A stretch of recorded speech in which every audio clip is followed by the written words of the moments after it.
Today is Tuesday, November 2nd, 2021, coming up on Roland Martin Unfiltered, streaming live on the Black Star Network. It is election day all across the country. There are a number of races that we are following.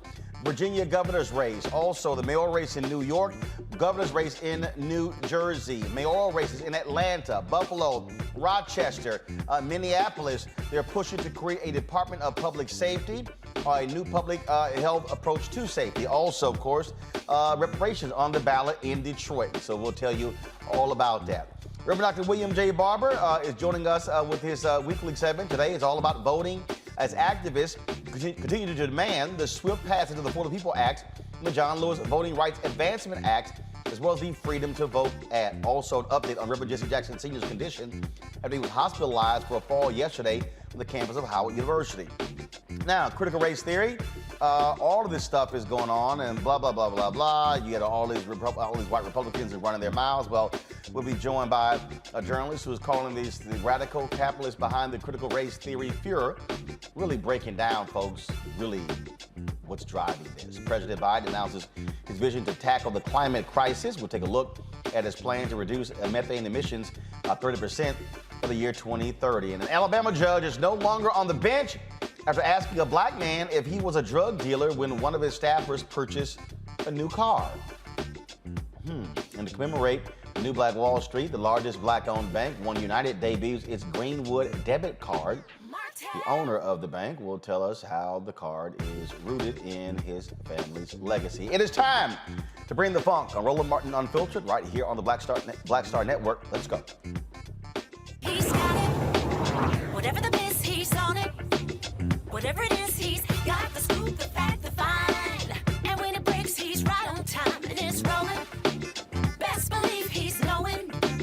Putting it down from sports to news to politics. With entertainment just for kicks, he's rolling. It's on go, go, roll, y'all. It's Roland Martin, rolling with Roland now. He's funky, he's fresh, he's real, the best, you know he's Roland Martin now.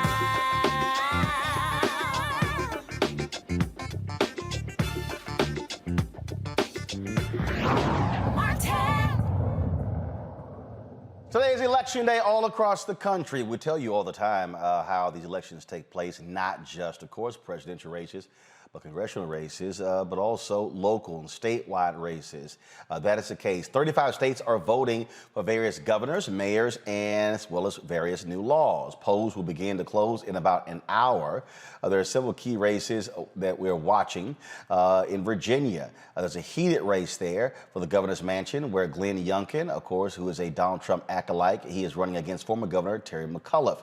Of course, in the lieutenant governor's race, you have former Delegate Winsome Sears, frankly, a black woman who should never be in office, who faces against Delegate Halia Ayala. Whoever wins there will be the first minority female lieutenant governor in the state. God, I hope it's Ayala, because Sears is absolutely a nut case.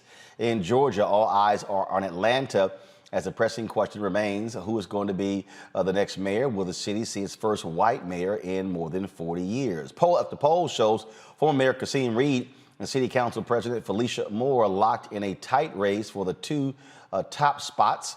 If they advance to that, it's going to be a runoff on November 30th.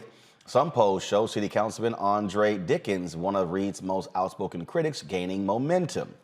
Councilman Antonio Brown and attorney Sharon Gay are also in the top tier. The winner needs 50 plus 1% votes to avoid a runoff. In Buffalo, the city of Buffalo is going to elect, could they elect a socialist mayor? Well, it's a rematch between India Walton and four-time Mayor Brian Brown. She beat him in the primaries, but he was so offended by her running, he launched a write-in campaign that with the support of lots of Republicans in the state as well. And you have ballot initiatives. We talked yesterday about in Minneapolis, where they're voting on a Department of Public Safety. That's one of the issues. You've got constitutional amendments being voted on in Texas. And so a lot of races all across the country. And look, people are going to read lots of things into all of these races. They're going to say it's about Biden, his coattails. It's going to say, oh, is Trump trying to make a comeback? All those things are going to be happening. Let's go to my panel. Teresa Lundy, Principal Founder of TML Communications. Dr. Mustafa Santiago Ali, former Senior Advisor for Environmental Justice EPA. Michael Brown, former Chair DNC Finance Committee. Glad to have all three of you here. You also have races going on there in Philadelphia, right, Teresa? Absolutely. There's a lot going on. We have a lot of judicial races. Actually, the PA Supreme Court race is another great one to watch. That's the one who overturned Bill Cosby's case. So many things to watch. Also, District Attorney Larry Krasner, who's progressive in this race, also received tons of support. So, well, first of all, when you say that Pennsylvania State Supreme Court race is not just the Bill Cosby case, it also all the drama over their decisions dealing with the 2020 election. Where Republicans were attacking them, even trying to go to single-member districts across the state to guarantee Republicans would control the state Supreme Court. absolutely. And honestly, it took a collective effort from the Attorney General of Pennsylvania, who is also now running for governor and just announced a few weeks ago. It took a collaborative effort in order to stop those issues that were coming, really targeted attacks, not only to the Commonwealth, but more so to the larger voting base city, which was Philadelphia and also Pittsburgh at that time. So obviously it didn't work. But again, when we talk about judicial races matter, they matter. And in the case of Donald Trump and the takeover collective, obviously the results were what it was. You know, it is one of the things, Michael, when we talk about elections. We constantly say on this show, elections matter, elections matter, elections matter.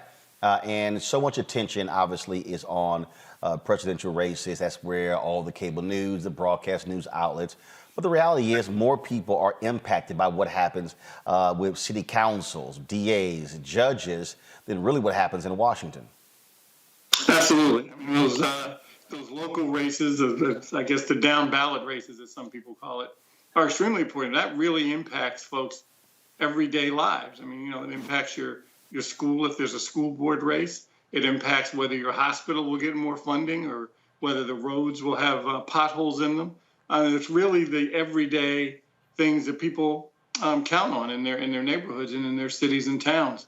But what's disappointing, though, in off-year elections, though, Roland, when a president is not on the ballot, is people of color do not seem to have the same enthusiasm as they do for presidential races. Obviously, last year was about getting rid of 45. Okay, I get that.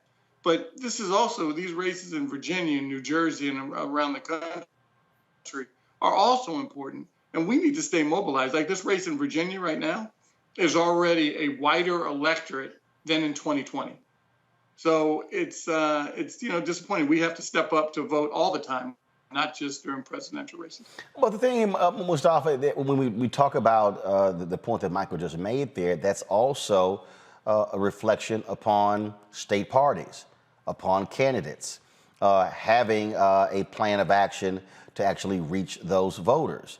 And so what often happens is, I mean, there were complaints in Virginia from African Americans that the McAuliffe campaign and the other Democrats who were running did not make a significant effort to reach those voters until the final weeks when polls began to show they were in some serious trouble. What you also are dealing with is, and Michael's right, you're dealing with, these Trump people who have, who want to be able to regain the governor's mansion. Glenn Youngkin absolutely is supportive of Donald Trump. Trump is supporting him as well. Youngkin has already said that his one of his top advisors is Senator Rand Paul, who we know who is a completely nutso. But you have to have an actual strategy to reach those voters. And look, you got to give voters a reason to actually support. And that's really important. You got to make the investments. You can't do drive-bys. You can't do parachutes in. You got to make sure that people know that they matter and that they are valuable to your campaign. And when you don't do that, it translates into less people actually coming out and supporting the candidate.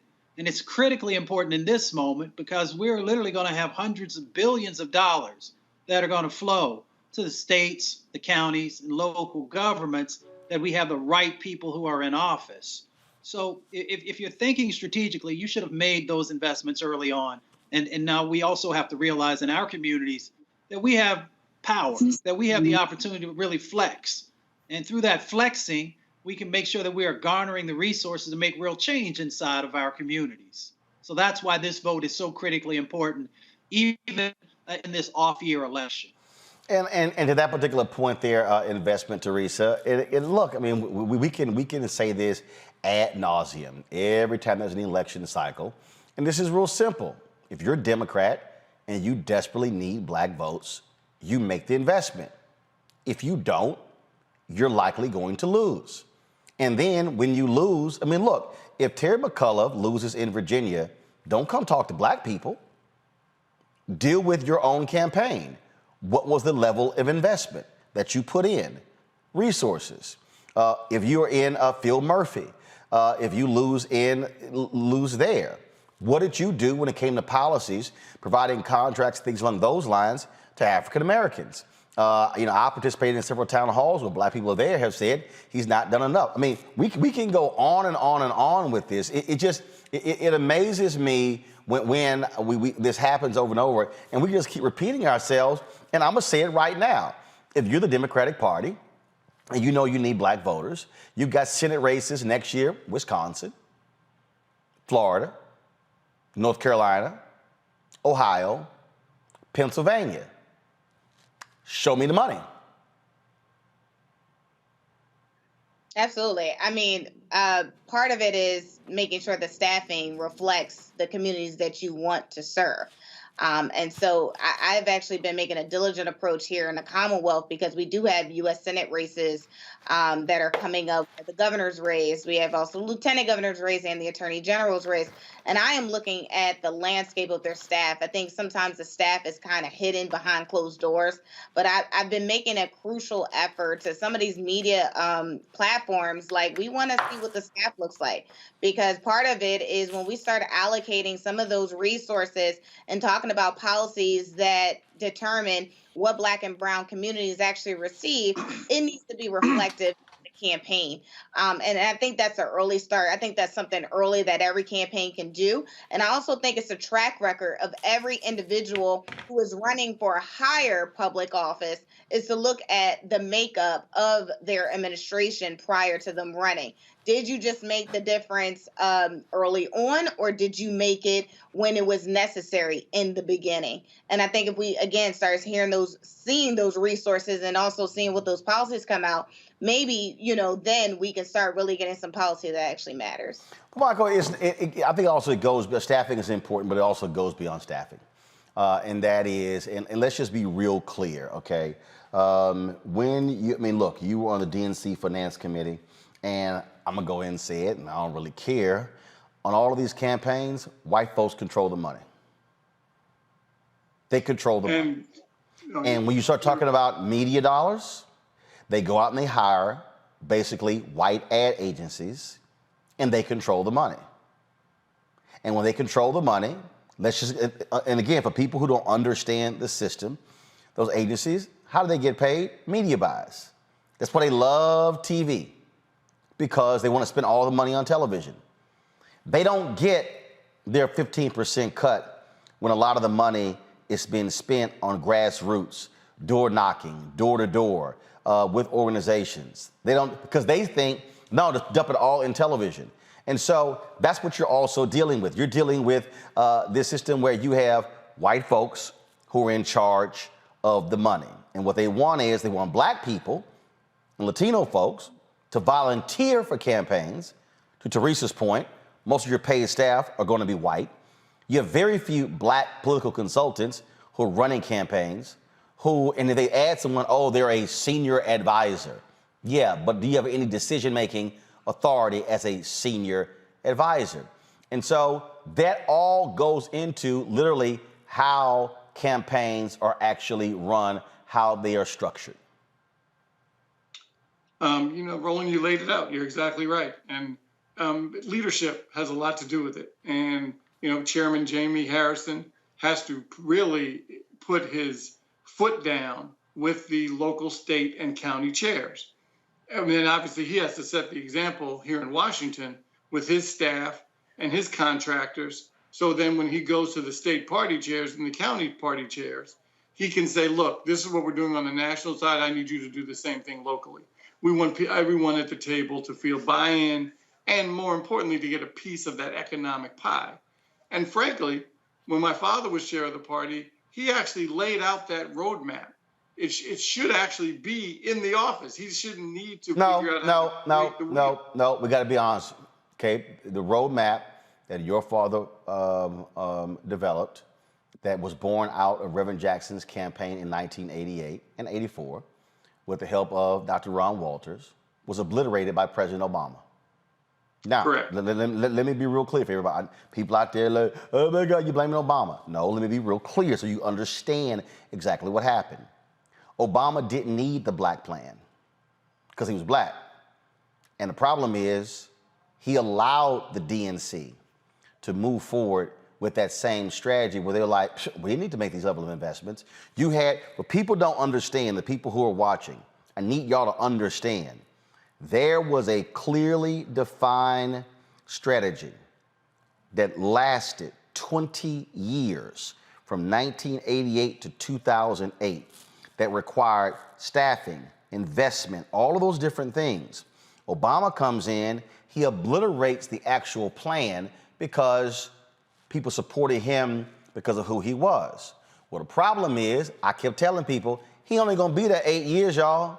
Then what the hell's gonna happen when he's not there? That was one of the reasons why Democrats lost more than 1,000 state legislature seats during his 8 years in the White House. And we are still suffering from that, because that black infrastructure that was put in place, and let me say it again to people listening, Ron Brown, Reverend Jackson, Dr. Ron Walters, and others, that plan has been severely diminished because the folks who were working with Obama, they figured, we don't need to do any of that. We don't need to have the level of outreach to black elected officials on the ground, to black organizations, because we got Obama. Well, guess what happens when he's not there? And that's where we sit right now, Michael. That's correct. And you were right where it started in '88 with the exact people you mentioned, including, remember, Ron Lester was always a subcontractor as a pollster at the DNC. My father gave him to be a prime contractor. And again, that giving black folks a piece of the economic pie. And then it obviously worked for Clinton, because obviously Clinton used that same model. And you're right, it's weird when you have something that works and you win. Why do you want to change strategy? I haven't understand that with our party. So I don't have an answer for you why Obama decided not to use it. Because let's just be clear, Obama did not have any concern whatsoever with the DNC. He allowed it to languish, and when they got rid of Howard Dean, that was a bad choice. Tim Kaine was an awful choice to head the DNC. He was being busy being a United States Senator. He didn't have time to run it. Congressman Debbie Wasserman Schultz, awful choice to lead the DNC. You had the same problems. And then they suffer on the state level. Mustafa, I'm born and raised in Texas. There was a lot of enthusiasm after Clinton and Obama were running against each other in Texas in 2008. They really thought, hey, this is going to restore our statewide party. Not what happened. Obama goes into Texas, raises lots of money, then takes it back to D.C., no infrastructure. But people have to understand, campaigns, successive campaigns, are built on infrastructure, machines, staffing, all of those different things that you start up and you rev up. And what you're now seeing, of course, you're now seeing groups like Black Voters Matter. You're seeing these external groups that we've always had really, of course, say we have to take control of our politics and not just allow it to be run and dominated by a party, but the money. Like, for instance, there were a lot of people who gave boatloads of money to the Warnock campaign.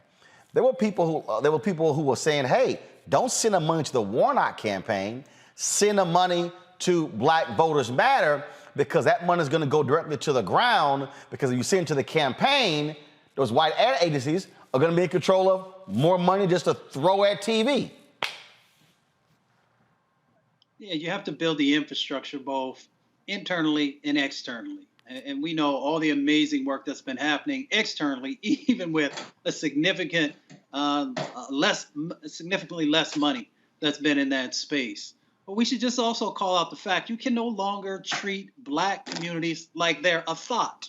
And what I mean by that is, y'all know the folks who get that 3 a.m. call and those who actually get the primetime call and the primetime amount of attention. So we can't allow our communities to be treated like that. And that means that you significantly have to put the investments in our communities and allow us to actually begin to help to drive the turnout because we've got the capacity now and we have the resources that are necessary. And we're seeing it play out throughout the supply chain, as everybody has said, from the contracting and subcontracting opportunities, and making sure that we are building wealth and actually enhancing our capacity inside of our organizations. When we start looking at, again, these races, and we start breaking these things down, Teresa, I go to power. Michael said earlier, Black voters, numbers dropping, have to be engaged. And I think, again, what people have to realize, when we talk about money and resources, a lot of money is being put at the top of these presidential campaigns, but they don't filter down. You don't have the same energy when you have these local races as well. In Philadelphia, have you seen the third-party groups, external groups really stepping up and really locking and loading on voter mobilization based upon the issues? Because that's really how it's going to happen. I mean, look, there's going to be a 2022 U.S. Senate race next year. That is going to take local groups on the ground driving folks to the polls and not just hoping people respond to TV ads and radio ads. You're absolutely right. The emerge of the idea of progressive groups, liberal groups, have been taking in place. Again, Philadelphia is a Democratic city. Republicans absolutely can run, but they just don't win. So we just have to have that honest conversation, unless it's a judicial race. But for every other race, we have been seeing progressive groups pop up, funded by millionaires and billionaires, also funded by just, regular everyday grassroots individuals who may not have much money to put into that organization, but they have the strength in numbers. And so it's very crucial that, and I actually said this before on another program, saying if the national DNC doesn't take priority into state committees and also city committees about what's really going on and how to really change the infrastructure and rebuild the Democratic Party, then I think we are in, again, a very interesting place where I think we'll start to see a lot of difficult outcomes that we're all going to have to accept for the next 2 or 4 years down the line. Well, we will see certainly what happens. Again, a lot of local races to pay attention to. We'll be unpacking these tomorrow right here on Roland Martin Unfiltered. We got to go to a break. When we come back, we'll talk about what's happening on Capitol Hill, the usual BS from Senator Joe Manchin. House Progressive kind of like, okay, whatever, dude. We're not going to sit there and keep falling for your okie doke. Also, on today's show, a racist judge in Alabama booted from the bench because even white folks in Alabama were like, yeah, this is a little too much racism. Now, you know that had to be a whole lot, him losing his job in Alabama. We'll cover that, lots of other stories right here at Roland Martin Unfiltered. Be sure to download the Black Star Network app. Our goal, folks, we want to have 50,000 downloads by the end of the year. So please tell a friend, pass it on. Download the app to your iPhone, your Android phone, Apple TV, Android TV, Roku, Amazon Fire TV, Xbox Smart TV as well. And of course, you can support us, our Bring the Funk fan club. Every dollar you give goes to support this show. Everybody who gives during this hour, I will shout you out personally right here on the air. And so if you give via Cash App, $RM Unfiltered, PayPal is R Martin Unfiltered, Venmo is RM Unfiltered, Zelle is Roland at RolandSMartin.com, Roland at RolandMartinUnfiltered.com. And so next break, I'll start those shout outs. We'll be back in a moment.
Betty is saving big holiday shopping at Amazon. So now, she's free to become Bear Hug Betty.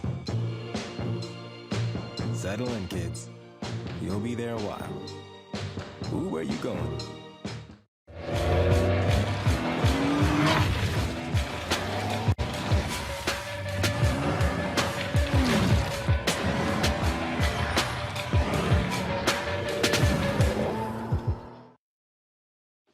My name is Charlie Wilson. Hi, I'm Sally Richardson Whitfield. And I'm Dondre Whitfield. Hey everybody, this is your man Fred Hammond, and you're watching Roland Martin, my man, Unfiltered.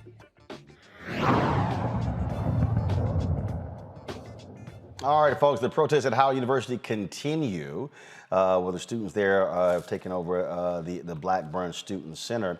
We also have had an impact there. This is what Howard University sent out a little more than an hour ago. It says hashtag HU Daily Update. We're sad to report the occupation of Blackburn has led to an unintended consequence for the HU community. Due to the cafe being closed, some Sodexo workers have been laid off. We're committed to working with our students to avoid more repercussions like this one. Also, we look at what's happening on that campus. You see the support that's continuing for the students. I'm going to show you in a second.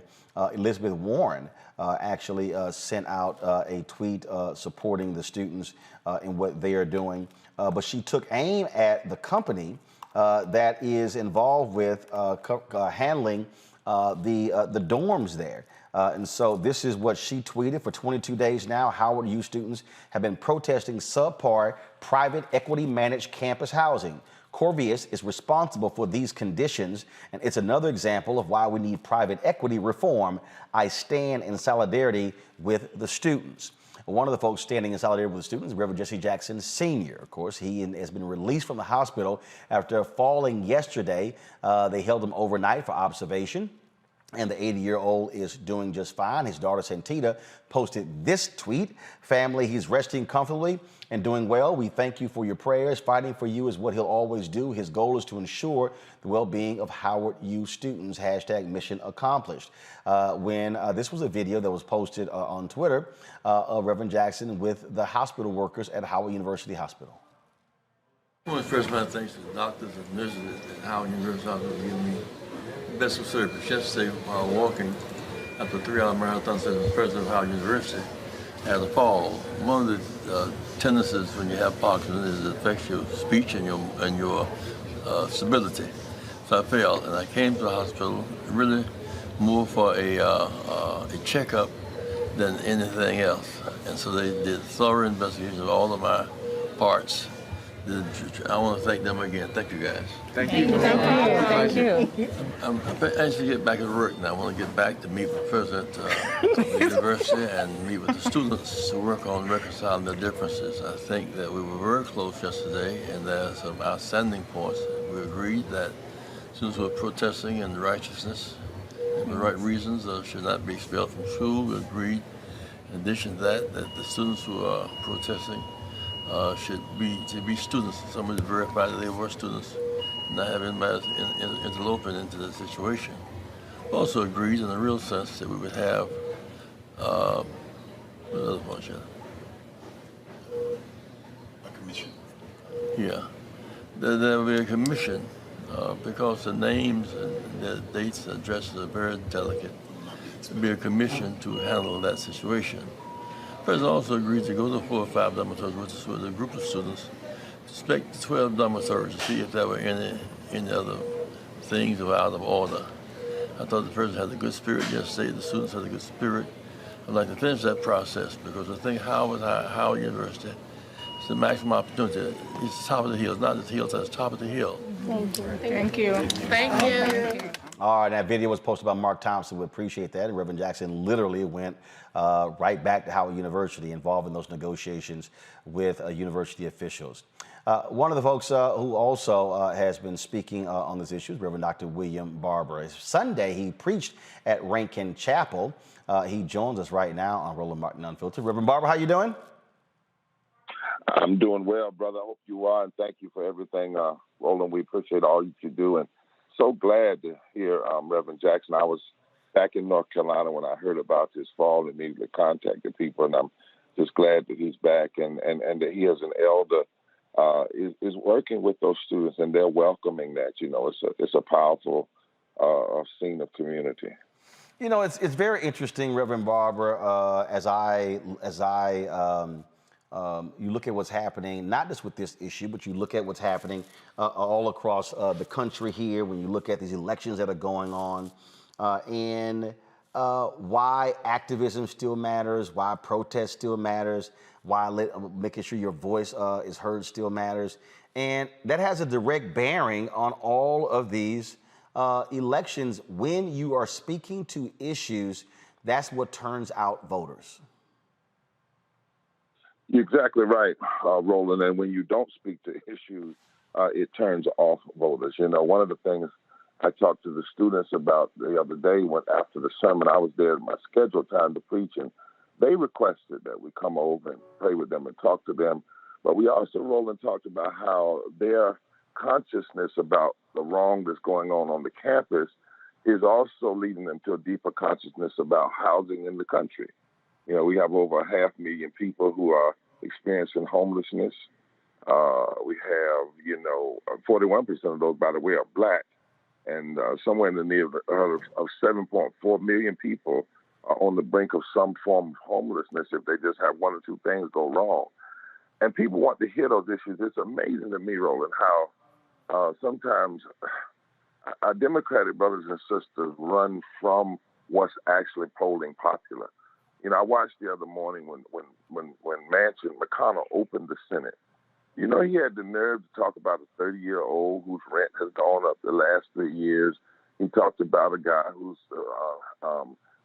gas had gone up and how if they didn't pass the Build Back Better plan, he would get a better tax break and be able to pay for it. Then I listened to Senator Schumer, and he probably just talked about the numbers. He didn't talk about the people. He didn't talk about the faces. You know, and the truth of the matter is, affordable housing, universal pre-care, health care for all, money for community college, free college, all of these things, the people want them. $15 minimum wage in a union. But you got to put a face on it. And if you don't do that, then you get stuck and you allow somebody like Manchin to take over the debate and act as though there's this problem with the deficit, there's this over expenditure. If you listen to Manchin talk, you would think we're spending $3.7 trillion or $1.7 trillion tomorrow and not over 10 years, which is really what's going on. And in fact, we really ought to do $10 trillion, $1 trillion a year, and that could be handled with the tax on billionaires. And if you told people what that was actually going to do for their daily lives, you would get massive support from the community. As waiting for these election results, as we're looking at what happens tonight, frankly, no matter what happens, whether Democrats win in Virginia or New Jersey, whether they lose, this should be a dry run for both of these parties to speak to poor folks, to speak to, because we constantly hear this, and it is ad nauseum. And President Joe Biden does this, and frankly, it's idiotic. The middle class, the middle class, the middle class, the middle class. The middle class are not the only people who make up this damn country. And so if that's the only group you keep talking to, and you never mention those who are below the middle class, they're sitting there going, well, hell, do we matter? Exactly. And we just did a study. You talked about it before. We just completed it called Awaken the Sleeping Giant. And in that study, Roland, it said 40% of the voting population in battleground states are poor and low wealth, low income voters. Across the country, 30%. Now think about this. Here we are in Virginia. I've been listening just like you. Middle class, middle class, middle class. 43% of the people in Virginia are poor and low wealth. 43%, 3.5 million residents. They have not heard their names spoken. 51% of our children are low income. 44% of the women in Virginia, 1.9 million. 57% of people of color are poor and low wealth in West Virginia. In Virginia, 800,000 people uninsured in Virginia. 1.4 million workers who make under $15 in Virginia. So how in the world are you running a campaign and literally not speaking to 30 to 40% of the population? It makes absolutely no sense. And if you keep saying that, you're right, middle class people feel like they don't matter. And there's two ways people vote. One is they vote against you. The other is they just don't vote, period. And most of these states, the number of people who just have stopped voting because they feel nobody cares about them, they never hear their name, their condition, could shift the margin of victory in any state, particularly like a Virginia or North Carolina, West Virginia, so forth and so on. Questions from my panelists. I'll start with Mustafa Santiago Ali. Of course, sorry, Michael, alphas get first dibs in asking questions of alphas. So Mustafa, go right ahead. Reverend Barber, thank you so much for the work that you continue to do. I'm curious, and I know that you've been working on this. You know, how do we get these politicians to begin to do the right thing? I know that you've pushed Manchin, Sinema, and of course a number of other folks who are also there on the state level to begin to move their policies forward in a way that actually resonate with everyday folks. Is there anything else additional that we should be doing? Well, I do think so, brother. Thank you for that question. You know, regardless of what happens with this election, regardless of what happens with this BBB plan, that is a tremendous step. It's a step, but it's a transformative step. It's not the end of the journey. It should be much more, but we are. It's an important step, and it's important change in some of the things that are finally being addressed that we're saying we ought to invest in. I believe, if you look through history, that there has to be a massive populist movement, what I call a moral fusion movement. And there always has to be a day, that's a declaration where people say, we're not going to be quiet anymore. So what we're doing, we're mobilizing now toward June 18th, 2022, for the most transformative generation of transformative gathering of poor and low wealth people, their allies, moral and religious and economists, for not a day, not a gathering in Raleigh or in Washington, D.C., just for remembrance, but a declaration that we are not going to be quiet. We're not going to have 40% of the voting population and nearly 50% of the country constantly dismissed. And we're working toward that now, mobilizing towards it, and then we'll be organizing it afterwards to flex power. The second thing I think we have to do, you know, we played too much kid gloves with Manchin and Cinema. You know, we're going to do a piece this week. In fact, we'll talk to you tomorrow, Roland, about it.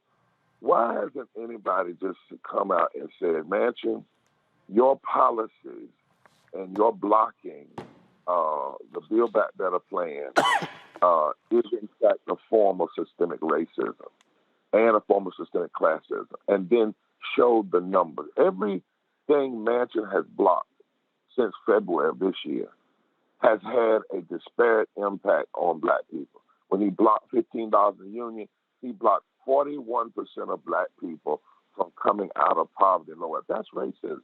If either he doesn't know it, which is an incompetence, and if he knows it, that's worse. If you look at these bills that are being passed, proposed, the infrastructure bill, 89% of that money goes to white men.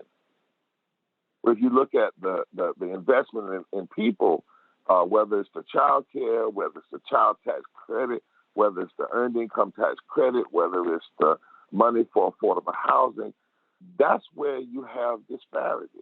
That's where you have the possibility of having some more equality. And if you look at those, anybody who blocks that plan is hurting black people and hurting poor white people. And it needs to be said. It's time out for us just saying, you know, voter suppression is a form of racism, or a cop killing somebody is unarmed as racist. They are. But you have to also name the systemic racism in economic and tax policies, because too often people engage in it under those policies but try to act like it's not racist. And if we were to do that, we could actually do more to build bridges between poor whites and black folk, because we would be able to show that the same people hurting black people are hurting poor white folk and vice versa. Teresa, your question. Yes, Reverend Barber, I am an absolute fan of your work and the continuous message that you have been putting across in order to bridge the gap for so many inequalities.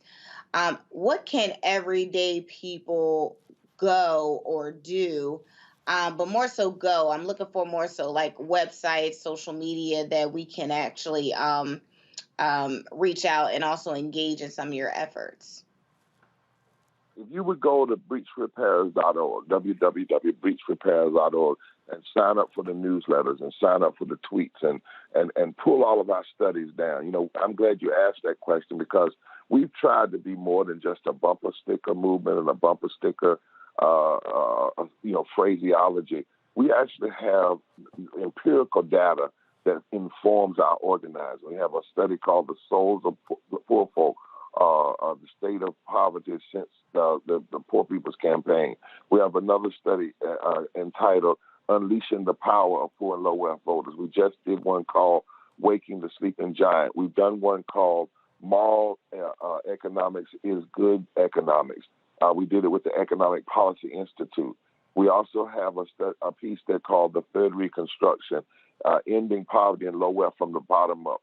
12 strategic things we need to do, vetted by some of the best economists, that says if we do these things, We can address systemic racism and poverty and ecological devastation, denial of health care, the underfunding of our children's future and education, and it benefits the entirety of the society.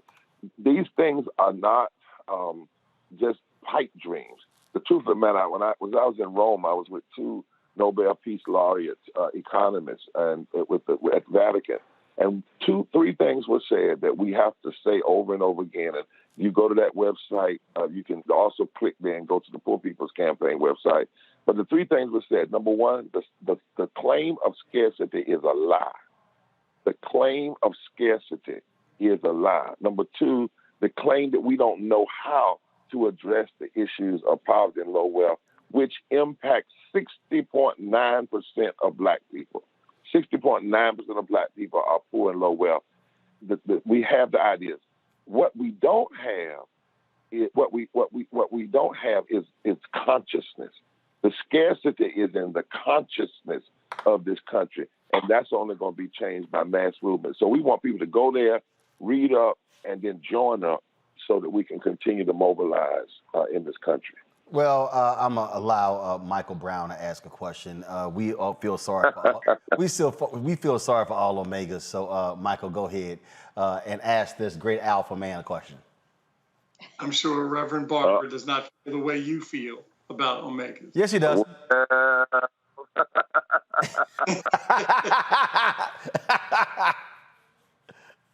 I ain't that saved yet, Doc. I'm just messing. Go ahead, Doc. Reverend Barber, it's always a pleasure. Something we were talking about earlier, the challenge of how we get our people to the polls when it's a non-presidential election year. We seem to always have this traditional dip on these off-year elections. What do you think we can do to try to combat that? Well, I'm probably going to get in a little trouble, but I'm just going to get in it. First of all, I think that all of our African-American elected officials need to run in off-year and in on-year elections like they have competition. I think too often in some of these places when people are in quote-unquote safe districts, they don't really put forth an effort, and that undermines the numbers that turn out at large. I hope that there has been an all-out, every person that was elected went to Virginia, for instance, in some way. But number three is we've got to get our people voting an agenda and not just a personality. Because if we keep staying with personality, we're going to be in trouble. And that's why we got to make sure that we are putting forth an agenda and organizing people. We call it being a movement where people vote with an agenda. We call it mobilizing, organizing, registering, and educating. Call it doing more. And let me tell you an example of what I mean by that. In the off-year election in Kentucky, there was a Republican incumbent and it was a Democrat running. We never endorsed the Democrat, but what we did was we went even into so-called Trump counties, 5 of them, and we talked to people about the agenda and what needed to happen to change their lives. And said, don't so much vote for the person, vote for the agenda. Push your own agenda, vote in that way. 3 of those counties that have been so-called red counties turned, and the governorship changed. We never endorsed the governor. We never came out and endorsed the governor, but what we did was we promoted an agenda. In North Carolina, we talk a lot about Georgia, but people forget, after the Moral Monday movement in North Carolina, not only did we win against voting, but we were able to bring the governor that was sitting, the Republican numbers down to about 39%. We were able to turn out people because we had same-day registration. So we didn't have to register people and then vote. They could go and vote the same day and register. But by pushing people around an agenda, we were the only southern state that won a Democratic governor, Democratic Secretary of State, Democratic Attorney General, Democratic leaders of the state Supreme Court, and broke the veto-proof legislature so that they can't pass all these crazy laws because the governor has enough veto power to stop it. So we have to drive folk to the polls around agendas and not just personalities. And that's the work we've got to do. And it's got to be work that we do among black people that are conscious, white people that are conscious, brown people that are conscious. I want us to never forget, for instance, when the march from Selma to Montgomery was probably the most diversified march of the civil rights movement. Think about that. And at the end of that march, Dr. King said something that I think we ought to analyze again and again and appropriate. He said that the reason that we have segregation and voter suppression, he said, was the fear of the Southern aristocracy. Their great fear of the masses of poor Negroes hooking up with the masses of poor white people, joining around an agenda and voting in such a way that they change the economic architecture of the nation. That has always been the fear of the elite and the racist aristocracy in this nation. That's their fear now. That's why they're trying to drive certain people home and make them stay home. And we cannot do this personality by personality by personality. It's got to be what energizes folk is the agenda.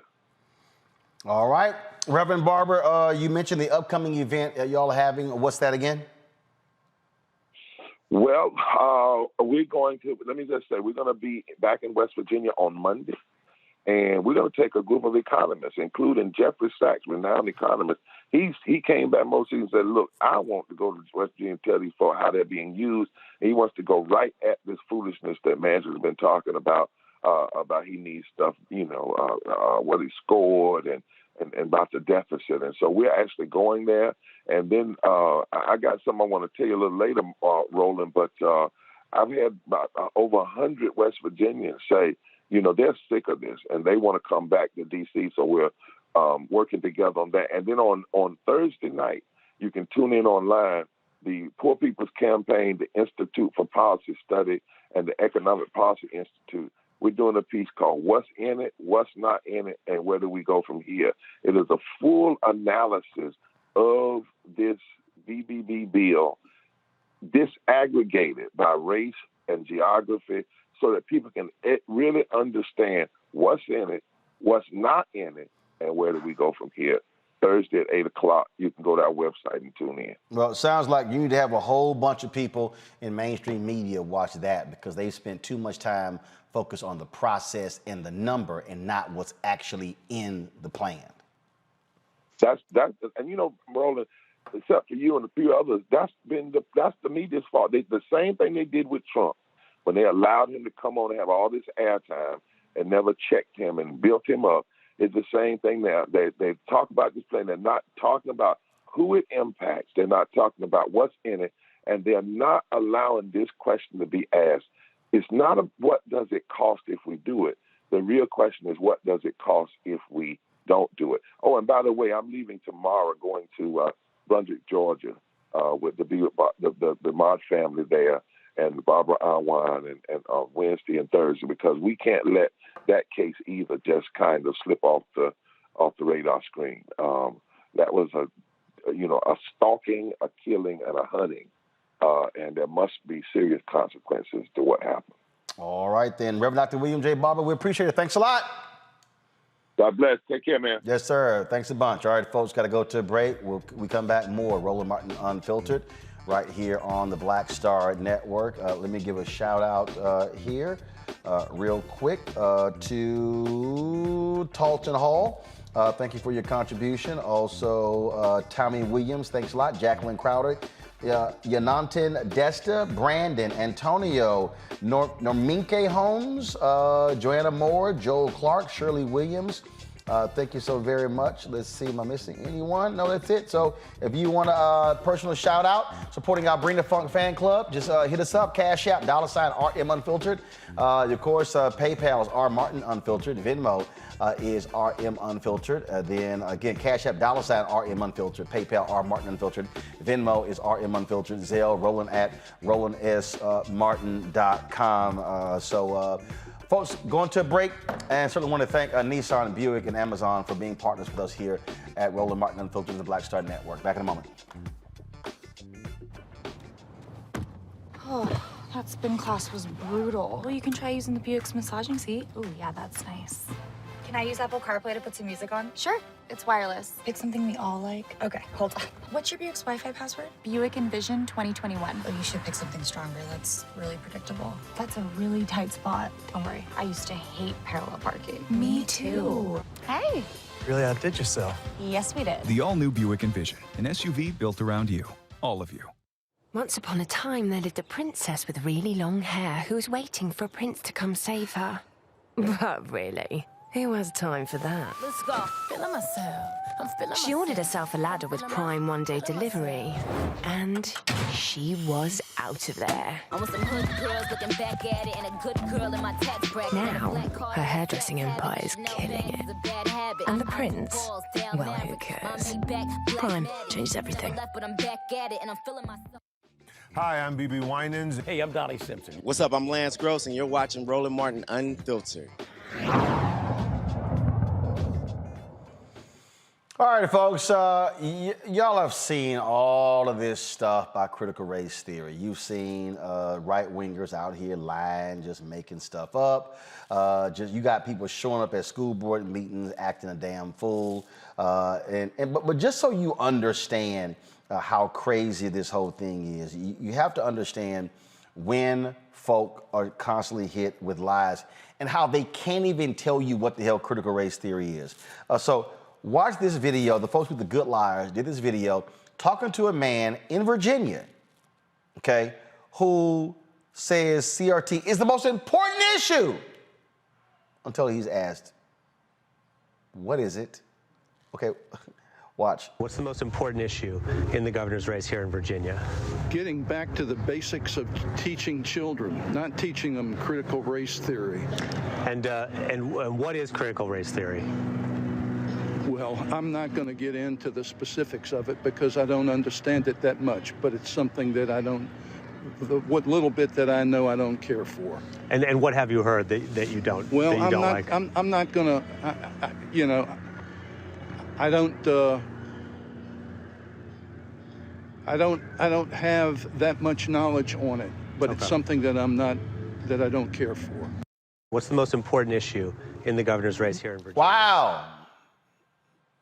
I don't care for it. I don't know what the hell it is, but I watched Fox News and told me that I should be against it. Conservatives have led to bans all across the country: Idaho, Oklahoma, Tennessee, Texas, Iowa, New Hampshire, Arizona, South Carolina, literally banning something that doesn't even exist in their schools. 20 other states introduced legislation that would restrict or eliminate it in schools. The origins, of course, the anti-critical race theory movement are unclear, but a team of researchers discovered billionaire, one of the Koch brothers, one has since died, were funding research and campaigns against critical race theory through all of the various groups that they fund. The Unkoch campus team has done extensive research on how this divisive campaign intentionally spread like wildfire. Joining us now, we're now from D.C., Executive Director of Unkoch, my campus, Jasmine Banks. Jasmine, glad to have you on the show. Now here's what I found to be real interesting, Jasmine. And first of all, people refer to the Koch brothers, but one of them died last year. Okay, but the one who is still living, he's given a shitload of money to the Thurgood Marshall Fund, okay, targeting HBCUs. Yet, that's what the left hand's doing. But then the right hand is over here driving the very things that target black people. Mm-hmm. Yes. Yeah, absolutely. That's a question that folks often ask me. And, I'm from Oklahoma and Arkansas. I'm here in the South. And there are plenty of folks who fly Confederate flags that support policy that disproportionately is anti-Black, but claim they have Black friends, and citing funding, the United Negro College Fund, Thurgood Marshall. The Koch network has been incredibly strategic at identifying folks within identities that they can use as shields against criticism. And so part of our analysis at Unkoch My Campus is really encouraging folks to adapt some rigor and to look at the material outcomes of their investment. What is the percentage of no strings attached funding being provided to historical Black colleges and universities versus think tanks, advocates, academics that actually deepen structural inequity and keep us from realizing progressive futures that would disproportionately advantage Black and non-Black people of color. So that really is what we always invite people back to a place of curiosity about. And the evidence is that disproportionately they are funding white nationalists, neo-Nazis, going all the way back to the Tea Party and beyond, and the policy recommendations that they advocate for, as well as the idea production within the academy and within their lobbying branches, disproportionately erode the climate, put communities of color at risk, and pad the pockets of corporations that are already run amok and destabilizing our attempts at realizing a truly inclusive democracy.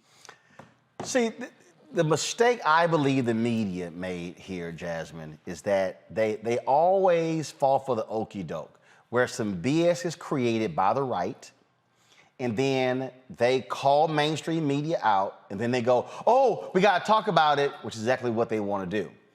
What y'all are doing is exposing actually how the thing all came about. That's one of the reasons why I haven't wasted time having, well, let's really explain what a critical race theory is. No, that's what they want. Christopher Rufo wants you to book him on the show, because when you book him on the show, he now has infiltrated your booking process and your editorial plan. That's their strategy. Yes, it's a comms cultural tactic. You get entrenched. We see when our elders and ancestors and across the Black liberation diaspora movements taught us that racism ultimately is a distraction, right? It's a moment where we're defending our humanity, where we're trying to make a case. And while we're busy doing that, folks who are opposed to our liberation are out there building political power. And that's exactly what this moral panic has done. It has destabilized school systems on the national level. It has shifted narrative and conversation, all the while Koch-funded lobbyists have been working overtime on both the grassroots and the AstroTurf level to keep Biden's agenda from being realized, one that could actually create some structural change, provide some social safety nets, reinvigorate trust in our economic process and our democracy. So it really is. I keep telling people we're getting hoodwinked, y'all. Like, we have to, don't be bamboozled by this disinformation loop cycle with, by the way, media sources that are often also connected to Koch funding. And so it really is this really powerful disinformation loop that we have to really speak facts and stop meeting them at this place where we're explaining away what the threat is, and we're naming who's calling it a threat in the first place and who is a threat to ultimately, which are corporations, the ultra wealthy, who don't want to see us realize the things that we've been striving for since and before the civil rights movement. Really is about, they hate everything about diversity, about inclusion, about equity, about race. That's their whole strategy, which Rufo said before. Let's just dump everything into the critical race theory bucket, so therefore anything applies. Now, all of a sudden, let's go after these textbooks. Glenn Youngkin going after Beloved in Virginia. Now you have Texas Governor Greg Abbott. Let's take these textbooks, these books out of the classroom. They already want to change the curriculum, because what they want is they want to maintain the illusion of whiteness, of white supremacy in our textbooks, in what is being taught, because that's how they have been able to control. Yes, it ultimately goes back to this psychosocial, and I would even say, and I know Reverend Barber has named this as well, so this like psychospiritual component of white anxiety and white terror, and the limitation. I call it white fear. Yes, absolutely, and the limitation of the white imagination, that their kind of identity politics is a very specific form of white identity, that the most terrifying thought is that communities of color will do to white identities what has been done to our people, a kind of dispossession, a lack of abundance, a lack of political power. And the reality is that in the kind of inclusive democracy, in the kind of economy, in the kind of like global movements that we're trying to see realize, there's room for white folks who care about justice. There's room for white people who dissent and disagree. But this subjugation and ultimate destruction of the Black identity so that wealth for the ultimate elite can be maintained is unacceptable. And that includes our indigenous siblings who are part of that legacy as well. The panel, first up is Mustafa Santiago Ali. So how do we address this power and privilege dynamic that's currently going on with the investments that they've been making in the misinformation? I'm sorry, it broke up. Technology. Mustafa, ask the question again. I was saying, how do we address the power and privilege dynamic that is currently going on when they're making these significant investments in disinformation? Yeah, absolutely. Well, with UNCOK's strategy, our first call is to disrupt their political strategy, right? Which is them deeply investing in universities with strings attached. We need to see students and faculty, folks in the academy who do not want their institutions leveraged for this radical right-wing strategy to hold their universities accountable. Then we have to organize, right? We have to see the same sort of generous funding of the solutions and the kind of beautiful, beloved state and more just future that we want to see across our multiple movement sectors. But ultimately, it starts with divestment and following the money and understanding the true landscape. And UNCOK organizes students, educators, community stakeholders every day to do just what you said, which was to check the power and to really help administrations see how they've been captured and how they're being used as these image laundering institutions to obfuscate ultimately what Charles Koch and his cadre of wealthy right-wing donors have been doing for over 50 years now. Michael. Hi, how are you? Hi. I'm curious on what your thoughts are related to kind of this disinformation conspiracy theory folks that think, oh, there's another side to the Holocaust, or slavery really should only be in a couple pages of a chapter of a book, of a history book.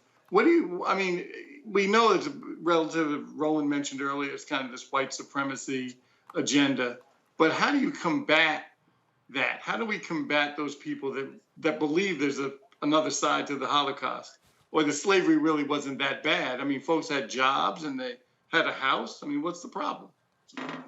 Yeah. Well, the reality is those folks are in such groupthink dynamics. We see this with QAnon. We saw this with the Tea Party. We've seen this with other corporate cults where there's this level of concentrated information and enculturation where it becomes this internalized belief system. And so deprogramming is really important. Showing, not telling is really important. Maintaining our calm and not, ridiculing and being and coming with a kind of openness that can allow us to be those that's fine. I figured engage in civil society dialogue.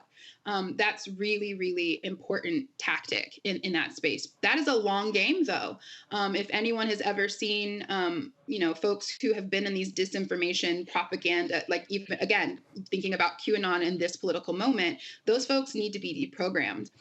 We also need to be making sure that part of our movement work is building sites of belonging that are irresistible. Many of these people have also been dispossessed, and the gag here is that the Koch network has been utilizing automated sites of belonging, like the very radical evangelical conservative movements, to become attractive to these folks. So what places are we creating belonging where we can be inviting these folks in, where we can be having conversation, and where we can be providing political education that really acts as a buffer and deprograms against these kind of belief systems?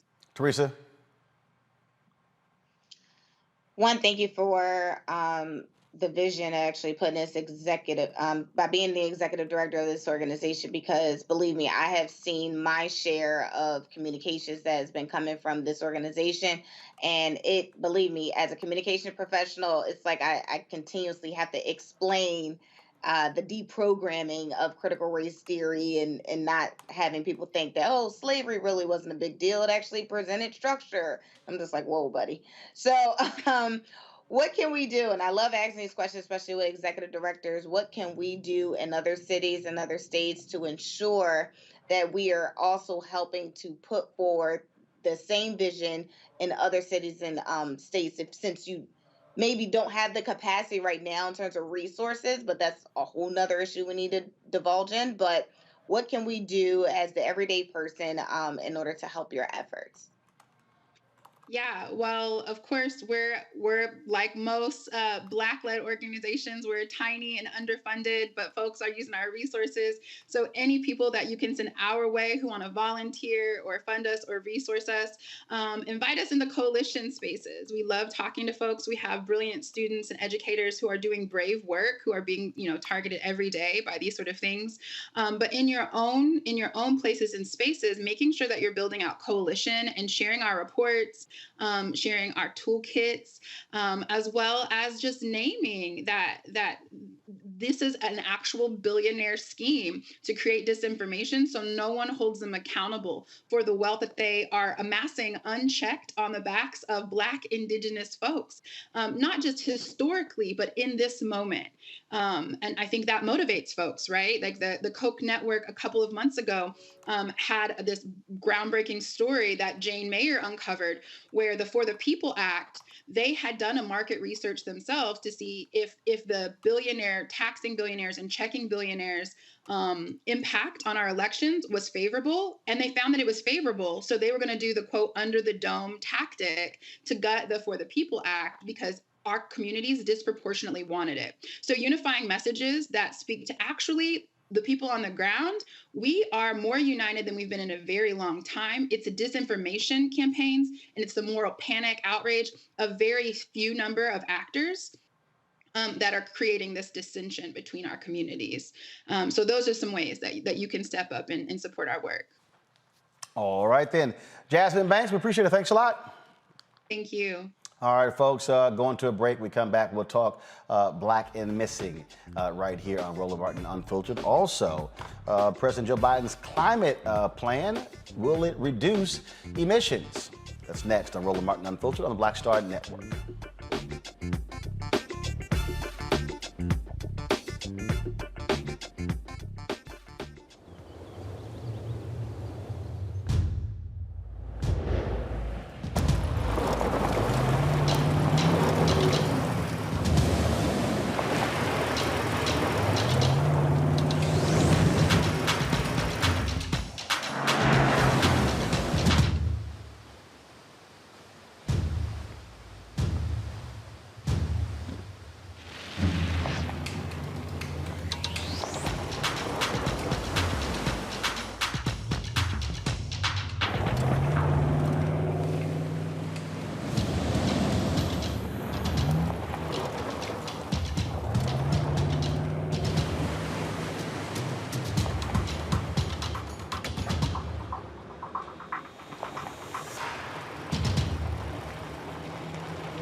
Maureen is saving big holiday shopping at Amazon, so now she's free to become Maureen the Merrier.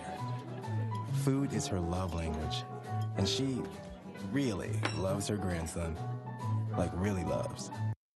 What's up, y'all? I'm Will Packer. Hello, I'm Bishop T.D.J. What up, Lana Well, and you are watching Roland Martin Unfiltered.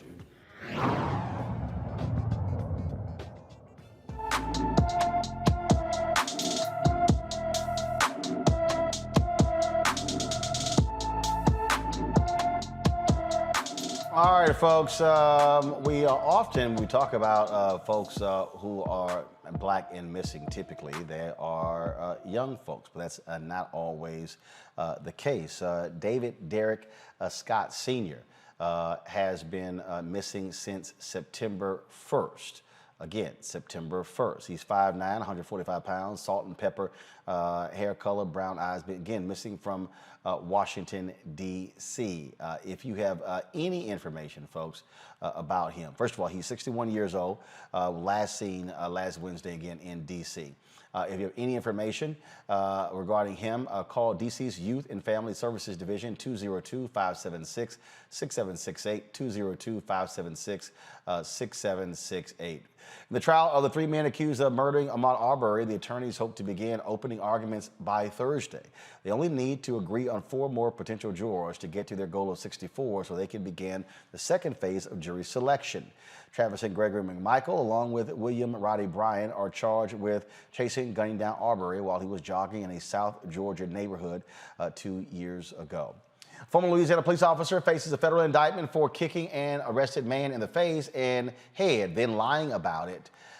Jared DeSadier was arrested last year on state charges involving Timothy Williams, who sued him and the other officers in April. DeSadier faces 2 counts, willfully depriving an individual of his right to be free from unreasonable seizure and witness tampering.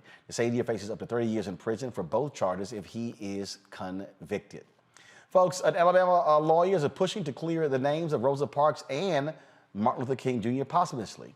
Civil rights lawyer Fred Gray says their convictions remain on the books.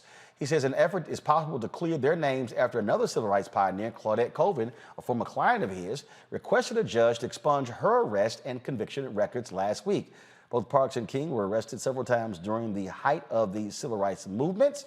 Gray, again, was the attorney for both of them, actually all 3. A new interactive Juneteenth museum is set to open in 2023. Juneteenth commemorated when troops arrived in Galveston, Texas to free remaining enslaved folks 2.5 years after the Emancipation Proclamation was signed. President Biden made June 19th a federal holiday this year after Opal Lee and others led a campaign guarding more than 1 million signatures. The museum will have educational programming about the legacy of slavery and how African Americans overcame its obstacles. And so, pretty cool. All right, let's talk public policy here and climate change. A big announcement was made with President Joe Biden and other world leaders on what they are going to do to address emissions in the world. Now, Biden laid out his new initiative to combat climate change across the globe at the UN Climate Summit. We're proposing 2 new rules. One through our Environmental Protection Agency that's going to reduce methane losses from new and existing oil and gas pipelines. And one through the Department of Transportation to reduce wasteful and potential dangerous leaks from natural gas pipelines. They have authority over that area. We're also launching a new initiative to work with our farmers and our ranchers to introduce climate-smart agricultural practices and reduce methane on farms, which is a significant source as well. And this is all part of our new methane strategy, which focuses on reducing the largest source of methane emissions while putting thousands of skilled workers on the job all across the United States. All right, folks, Biden's methane emissions reduction action plan will push oil and gas companies to more accurately detect, monitor, and repair methane leaks from new and existing wells, pipelines, and other equipment. The agency estimates, first of all, the EPA estimates that the rule will cut 41 million tons of methane emissions from 2023 to 2035. Also, deforestation is an issue they raised as well. Let's go to Mustafa Santiago Ali, of course, who worked at the EPA, works with environmental justice. So walk us through this. What does this really mean, Mustafa? What can it change? How could it impact us? Well, it gives us an opportunity to address the 2.4 million miles of fossil fuel pipeline that we have running across our country. Methane warms up the planet faster than carbon does. So it gives us an opportunity to get those fugitive emissions under control. And it also gives us an opportunity to address the flaring because many of those facilities are actually located in our communities. So as we are making sure that we're getting our arms around and capturing this methane, it also helps us to deal with the co-pollutants, which also in many instances have significant impacts inside of our communities. So this gives a step in the right direction. There's lots of other pieces of the environmental and climate platform that have to be addressed, but having both our country and other countries signing on to address methane gives us an opportunity to move in the right direction. What we are seeing here, Teresa, is an effort by the Biden administration to undo the disastrous reign of Donald Trump and his lackeys. I mean, they simply just cut everything when it came to the EPA, when it came to the environment, to pull us out of the Paris Accord. And in fact, the Supreme Court is going to be taking up a case that will question whether the EPA can regulate companies and these emissions. I mean, we're talking about a serious issue here where conservatives, they don't want any control whatsoever. They don't want any regulation. They want to do what the hell they want to do, damn the planet. Yeah, and that's always a problem because I feel like they're not focused on, you know, the next generation or the generation now. I mean, if the climate change hasn't been a front face issue in terms of the random wildfires, you know, we're still experiencing, especially up in the north, springtime and summer and months where it's supposed to be cold, and the little signs that nature has shown us that it is time for a change. And so when we see Republicans, you know, who have probably had over 50 plus years on this earth and has enjoyed it, not thinking about the rest of us that are in these communities that have to live with these type of pollutants. And so it's interesting that when they say Republicans, when they say that they care about, you know, being conservative with their spending, but they also care about the future and what that looks like. I feel like they really missed the ball when it comes to prioritizing the health and welfare of Black and brown communities. Michael, I still believe that one of the things that has to happen, and I am not convinced that political leaders have actually done this. That is, they have not, to me, properly connected environment, life, and jobs. This is what I mean. The kryptonite in America against anything is, oh my God, this is gonna cost us jobs. It's gonna hurt the economy. You have to have a counter to that, and it has to be repeated over and over and over again. That's how they are able to kill many of these climate change initiatives. Yeah, and they've mastered it. They realize that it's so much more complicated to talk about and define climate change, how it's man-made, what the consequences are, rather than saying, oh no, it's a hoax, it's not a big deal. We lost obviously 4 years under the previous administration of doing nothing, as you have mentioned, and the other panelists have mentioned. And now we're at a point where some of these activists that were over in Scotland have already started making statements that this, I think, and correct me if I'm wrong, this is like the 26th meeting like this of world leaders for climate change. And they're saying nothing's been done. For what the public officials, in not just in the United States, but countries around the world, seem to be frightened to deal with the business community, because the business community there would have to change their business model to be able to do what needs to be done to save our planet. And obviously they contribute to campaigns, and it makes it very difficult for folks to stand up to folks that are helping to fund them. I mean, absolutely. And this, I mean, Mustafa, again, when we were talking about this battle, we're talking about this constant deal, I mean, that's the battering ram they use. Jobs, this is too costly. It's going to cost us jobs. And of course, I hear the argument, well, with no earth, it doesn't matter about jobs.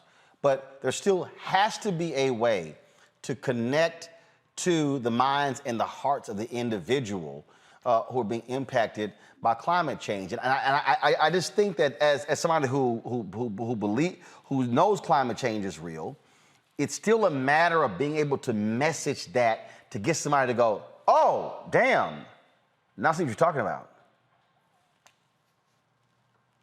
Yeah, well, they've been using that false narrative that you have to choose between jobs and the environment for years. They did it when they said that we need to get lead out of gasoline, and they said if you do that, you will kill the car industry, and that was proven wrong. When they said that, if we began to address acid rain, that once again you would kill the economy. Both of those issues were dealt with, and at the same time, hold on, Mustafa.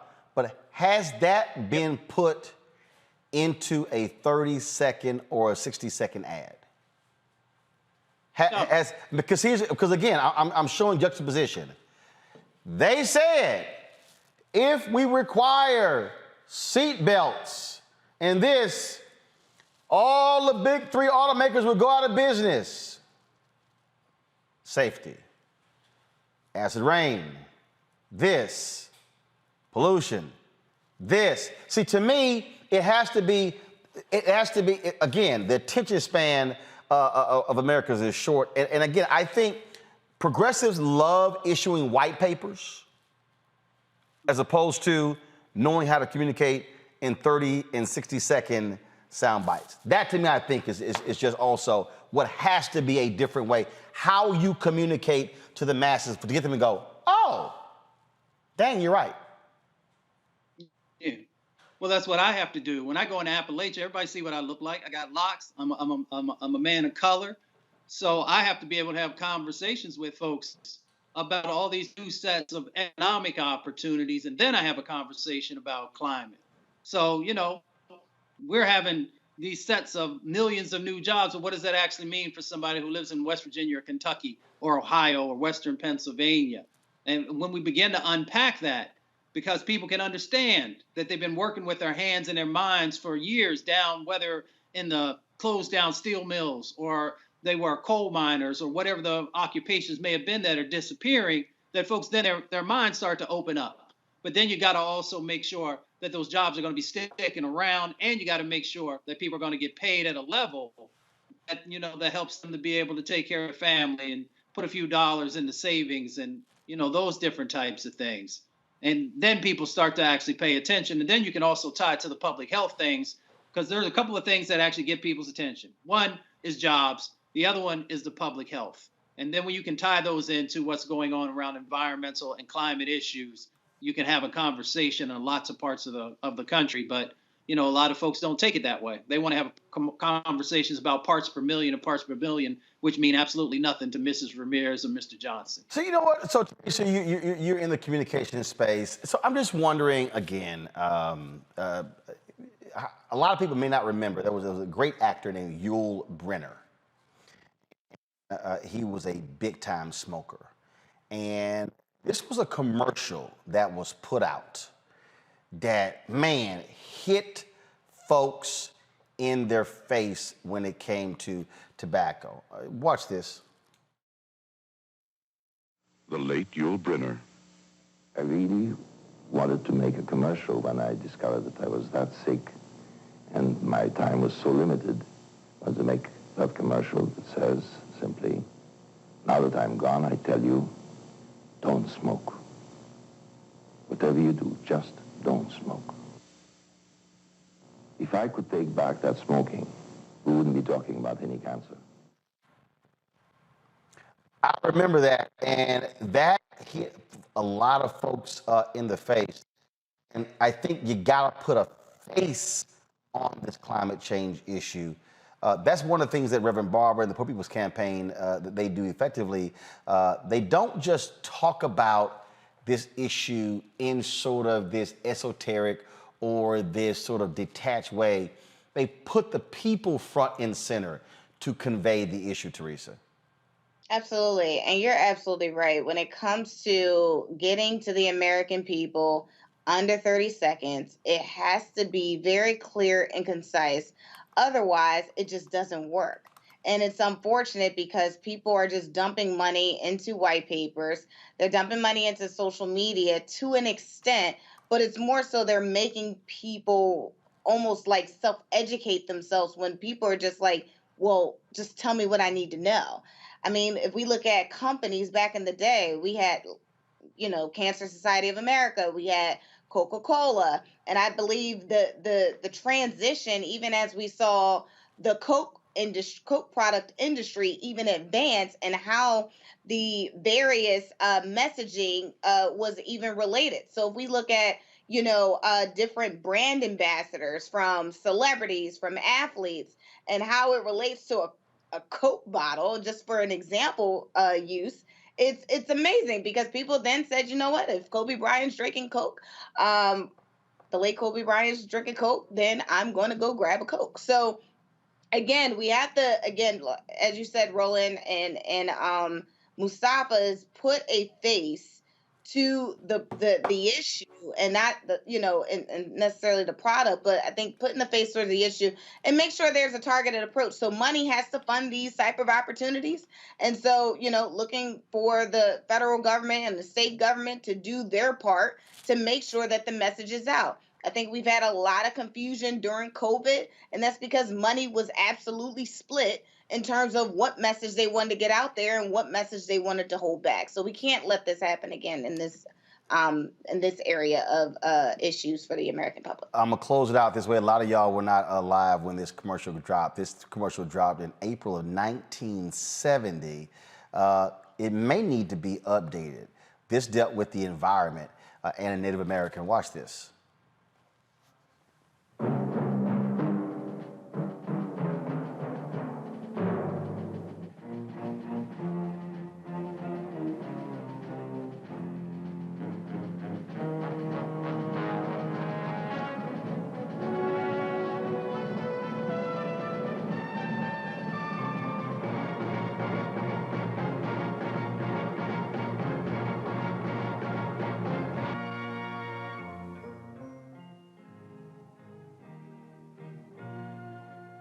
Some people have a deep, abiding respect for the natural beauty that was once this country. And some people don't. People start pollution. People can stop it. Michael, that was called the crying Indian. I know you mentioned you were trying to date all of us on the commercial, but I actually barely remember it. Let me just put it that way. I barely remember it. But I also remember... Michael, how old are you? I don't want to say. I've been lying about my age so much, I really don't know how. No, I bet you remember that commercial more than the three of us do. what was I born? I was born in the late 60s. Mike, this commercial was April 22nd, 1970. I know. I was barely speaking at the time. But also, I do remember the Smokey the Bear commercials as well, which talked about fires and being careful when you're out in the woods. And those were, more in the 70s and 80s. But you're right, these kind of public service commercials, I don't know how, I guess we'd have to see whatever the study was 10 or 15 or 20 years or 30 years later to see if those commercials made a difference to people or not. I'm not sure. All right, folks, got to go to a break. We come back. Did y'all see this video where Wisconsin Senator Ron Johnson just got schooled? Oh, my God. It's a delectable video. We'll show it next on Roland Martin Unfiltered. Oh, that spin class was brutal. Well, you can try using the Buick's massaging seat. Oh, yeah, that's nice. Can I use Apple CarPlay to put some music on? Sure, it's wireless. Pick something we all like. Okay, hold on. What's your Buick's Wi-Fi password? Buick Envision 2021. Oh, you should pick something stronger. That's really predictable. That's a really tight spot. Don't worry, I used to hate parallel parking. Me too. Hey. Really outdid yourself. Yes, we did. The all-new Buick Envision, an SUV built around you, all of you. Once upon a time, there lived a princess with really long hair who was waiting for a prince to come save her. But really, who has time for that? Let's go. Feeling myself. I'm feeling She ordered herself a ladder with Prime one-day delivery, and she was out of there. I'm with some hood girls looking back at it, and a good girl in my tax bracket. Now, her hairdressing empire is killing it. And the prince, well, who cares? Prime changed everything. I'm Chrisette Michelle. Hi, I'm Chaley Rose, and you're watching Roland Martin Unfiltered. All right, y'all. You know, it's always interesting to watch these congressional hearings where you have these folks. We're going to try to get to guess. Well, Senator Ron Johnson of Wisconsin, he thought he was really going to put this law professor in her place. But he didn't quite know what to expect when she fired back about the issue of social media being biased against folks on the right. This, folks, is just gorgeous. I'm just pushing back and challenging the fact that this is, something that is fomenting right-wing conspiracies and highly advantageous to the conservative movement. I would say, if anything, it's more likely it's from a political realm, advantaging left-wing ideology. But again, I'll come right back to, we have a Constitution that protects free speech. Who is going to regulate that fairly in an unbiased fashion? It's just not possible. And along the way, we're violating people's constitutional rights. Anybody want to just take a stab at that? I would be one? happy to respond to that. That yes, we do have a First Amendment. We do have a right to free speech, but we also know, of course, that private companies are not obligated under the First Amendment to take all comers. They are allowed to make their own decisions about what is considered to be high quality or low quality content. They can make any number of decisions, and I think we would applaud them in many cases to make those decisions. As we were talking about just before in terms of non-consensual pornography, I, for one, am very happy that Facebook has made the decision to say that that is not welcome on their platform. When it comes to the questions of conservative versus liberal bias, this is not a preconceived notion that I am suggesting here. This is not about intuitions or impressions, although I know that those can go in many different directions. This is about what the data actually suggest. The data actually do indicate that right-wing content is more amplified on these social media platforms than left-wing content, and that right-wing content is more disproportionately associated with real-world violence. Not hurt feelings, not people being upset, but in fact actual violence, actual armed insurrections, actual notions of terrorism and anarchy. Thank you, Mr. Chairman. Thank you, Senator Johnson. Senator Ossoff, you are recognized for your questions. Thank you, Mr. Chairman. Ms. O'Neill, based upon your experience reviewing the algorithms underpinning many of these.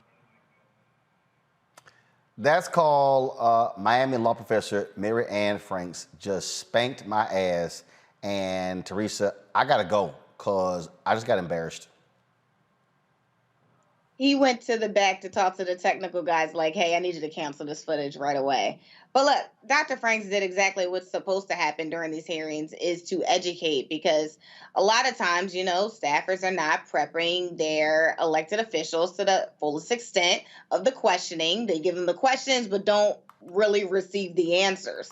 And by the time it's time to go out there on the main stage and, Dr. Franks was ready to educate them, he just wasn't ready. And again, if you're not in that space, then how are you able to even articulate what you would like to do post that hearing? They always want to play the gotcha moment here, Mustafa, and she just go sit your ass down, Ron Johnson. Yeah, you may remember, when your grandparents used to say, I'm about to take you to the woodshed. That's exactly what just happened to Ron Johnson. He should have known better than to even ask that silly ass question, but he decided to. I've been in plenty of those hearings up there, and they play for those gotcha moments, but he got instead of thinking that he was going to be able to get her into that position. So, big kudos to her for actually handling her business and making sure that those false claims were being called out. Well, but they love playing the victim, Michael. Oh, they're attacking us. When the numbers show Facebook illuminates right-wing stuff. You go to the top 10 most shared stuff, it's Dan Bongino, it's Ben Shapiro, it's Breitbart. We know how they play the algorithm game. It's like, stop it. I say this all the time. Conservative victimhood is like, everyone's always against us. Give me a break. Well, I just like how Dr. Franks couldn't wait to answer the question. And I think she said, oh, I'll handle this one. And she did handle it, obviously. But, Ron Johnson, just like a lot of these wacko right-wing Republican elected officials, they're really performing for both one person and a particular base. And I'm sure that, I don't follow him on Twitter, but I bet he sent out a tweet. Yeah, I took it to Dr. Frank. I stood up to her and I told her what was what. And, that because they don't care what we think, they being the Ron Johnsons of the world. They just care what that one person who used to be president thinks and his little base. And so that's what that's about. And I'm glad Dr. Franks set him straight enough he had to leave. Yeah, he had to say, yeah, I got to go. All right, I got to go to a break. We come back, we're going to talk the nation's largest black-owned bank and a new card they have. Next in Roland Martin Unfiltered.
Maureen is saving big holiday shopping at Amazon. So now she's free to become Maureen the Merrier. Food is her love language. And she really loves her grandson. Like really loves. Hey, I'm Amber Stevens-West. Yo, what up, y'all? This is Jay Ellis, and you're watching Roland Martin Unfiltered.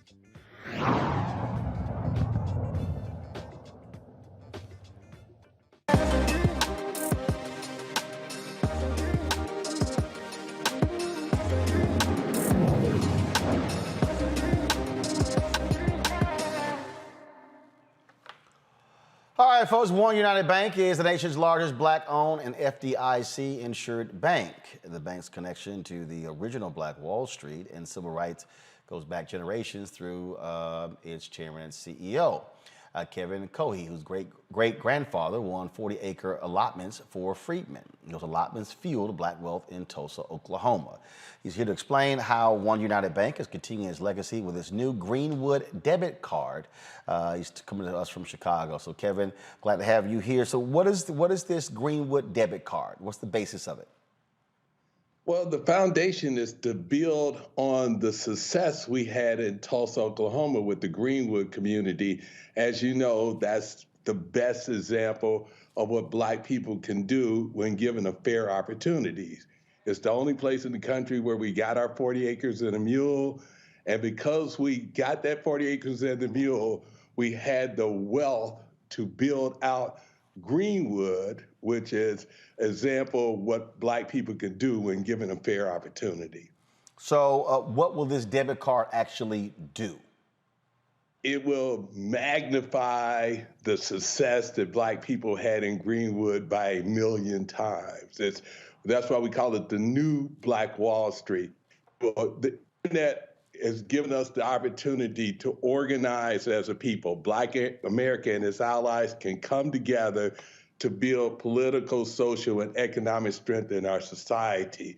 We've always known, our leadership has known, at least back to slavery, the importance of us being organized in terms of affecting change in society. We just could never do it.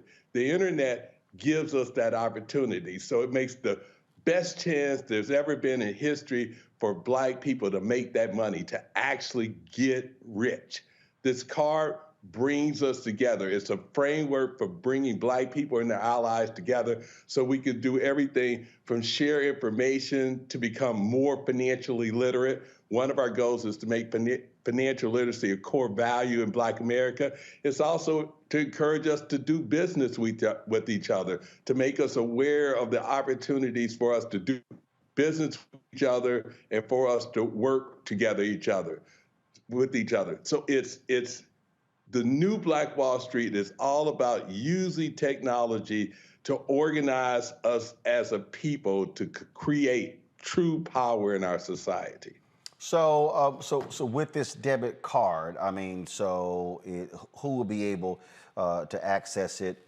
Are any proceeds going to the Greenwood group there in Tulsa, where they're trying to rebuild there? I'm just curious in terms of what is actually happening in terms of with that. And you mentioned financial literacy. How are you going to do that? Okay, well, financial literacy, you can see our example of our work on Juneteenth Day. We put together a virtual financial literacy program called One Transaction. That was over 100,000 people signed up for that program. There are 35,000 people still active in the program, and it was rated very highly. People say it changed their lives. We played that role. See, for Black people, we don't have that person in our family who can provide us with the guidance and information on how to conduct our financial affairs. And that's one of the real disadvantages that we suffer from. But One United Bank, in addition to the largest Black-owned bank, a company like Google rated One United Bank as the top Black-owned technology company in the United States. And an example of what we were able to do is to put together, to bring celebrities and other personalities from the financial arena together in this virtual conference, which was free. And we, as a good friend of mine said, we put it where the goats can get it. We explained in plain, simple language the transactions that people needed to do to create wealth. Here, more than just a card, what we actually expect people to do is they'll have the physical card, but the card will be uploaded into their phone so they can always have it with them. And so it's a state-of-the-art financial product. It's backed by customer service systems that we own and built that have fully implemented artificial intelligence. So it gives a Black person all the services you would get from the state-of-the-art financial services provider. So everything from getting paid 2 days early to auto save programs to elaborate award programs to bill pay programs, all of that technology built into your day-to-day life and designed in a way which is to give you the information so you can get rich yourself. It also allows us to do organized participation in everything from political objectives, i.e. you want to raise money for a particular candidate, as an example, to participating in the build out of all kinds of projects. So it's One United Bank is a FDIC insured financial institution that provides you with all the benefits and access to modern financial services, but also acts as an advocate. And really, I'm carrying on the work of my great-great-grandfather and bringing the ideas and concepts and tools for building the new Black Wall Street to Black America today. Questions from the panelists. Mike, I'll start with you. Well, thank Mr. Cohey. Good work and congratulations. The bank you have, I know you're basing it a lot in technology, but for folks like us, for example, in DC, or folks who are in New York or California, can they access becoming a customer to your bank? And if they can, how? Go to oneunited.com. You can take your phone right now, go to oneunited.com and become a customer of One United Bank. Banking as we grew up with this whole concept, and by the way, One United Bank does have branches. However, branch banking is as dead as disco. It's a wrap. That's over. It's slowly being phased out over time. And so we created this business. We initially started buying banks with the idea of buying all the Black-owned banks and bringing them under one physical umbrella. But with technology clearly won out, and financial services are going to be provided by technology, and you'll start to see more and more things that you've never seen before, like the opportunity to refinance your mortgages one or more times per month, if you will, because of the access to different opportunities. Technology is a whole new world of financial products. We're encouraging our community that we have to understand how to be effective. To be effective in life, we have to embrace technology. You have to embrace technology because there's so many tools and opportunities that are simply not going to be available in a non-technology driven world. Mustafa? First of all, thank you for what you're doing. There is a huge amount of folks who are vying for customers and investors.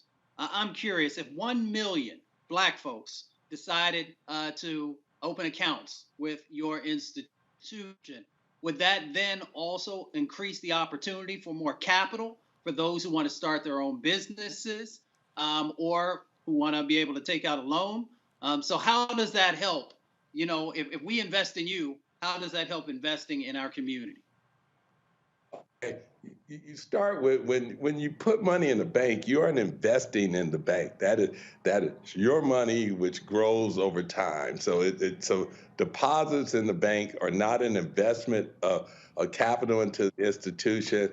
It's a way of preserving and managing your money. It doesn't belong to anybody else. The bank has no right to that capital and cannot put your money at risk. And in fact, in FDIC insured institutions like One United Bank, the money is guaranteed by the government. Now, you brought in another very important part about one of the things that makes One United Bank unique. It's one of the only Black-owned businesses in the country that can actually service 1 million people. Remember, banking is not like buying a hamburger. So you buy a hamburger, you go away. If we were fortunate enough to get you as a customer, we got you as a customer 7 days a week, 24 hours a day, and you're going to be moving all over the United States, perhaps even the whole world, conducting transactions. So you have to have a customer care infrastructure that's capable of processing that kind of transaction volume and providing access to capital on a nationwide basis. And there's so many things built into the One United Bank business, including things like every Chase Manhattan ATM, in addition to our 40,000 ATMs, can be accessed by One United Bank customer for free. So the concept is to utilize technology to get access to capital.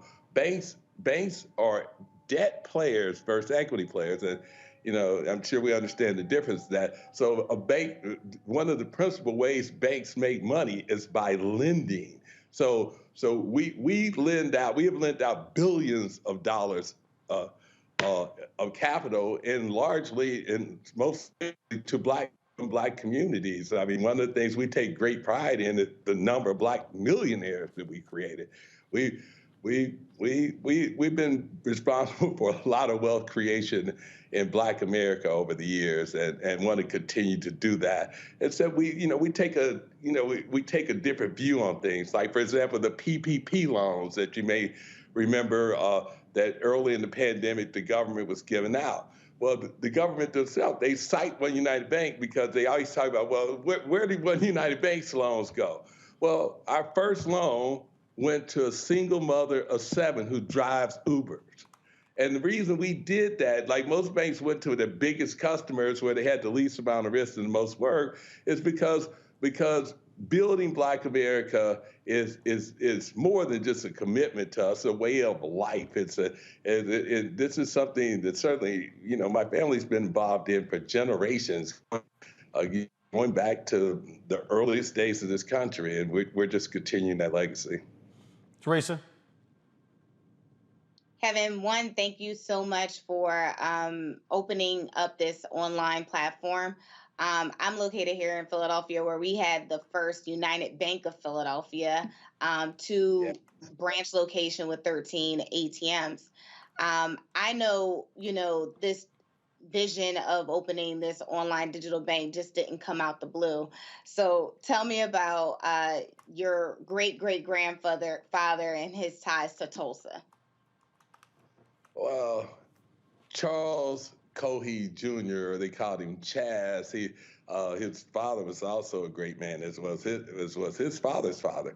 But what's most notable about Charles Cohee is his role in negotiating getting the 40 acres and a mule.